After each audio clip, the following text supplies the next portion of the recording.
ধন্যবাদ আজকে এটা আয়োজন করার জন্য। সবাই আসলে অনেক কিছু বলেই ফেলেছেন। আমি therefore আমার বক্তব্য সংক্ষিপ্ত রাখার চেষ্টা করবো এবং 3টি পয়েন্টের মধ্যে সীমাবদ্ধ রাখবো। 3টি পয়েন্টের প্রথম ছিল আইন নিয়ে কথা বলবো, খুবই সংক্ষেপে। আইন একটা বোরিং সাবজেক্ট, বেশি তো মানুষ শুনতে চান না। দ্বিতীয়ত বিষয় হলো আইন শৃঙ্খলা রক্ষাকারী বাহিনীর স্বার্থ আমরা কিভাবে রক্ষা করতে পারি সেটা নিয়ে কথা বলবো, এবং তৃতীয়ত হলো সরকারের স্বার্থ আমরা কিভাবে রক্ষা করতে পারি সেটা নিয়ে কথা বলবো।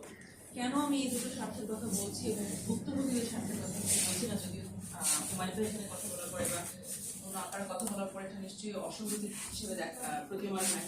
এটার কারণ হলো যে কোনো আইন করার সময় সবার স্বার্থর মাঝখানে একটা স্থানে আসতে হয়, এবং আমার বিশ্বাস এবং গত সরকারের আমলে যখন আমরা এটা কাজ করেছিলাম তখন আমরা প্রমাণ করে রেখেছি যে একটা মিডল পয়েন্ট আসা সম্ভব যেখানে সবার স্বার্থ।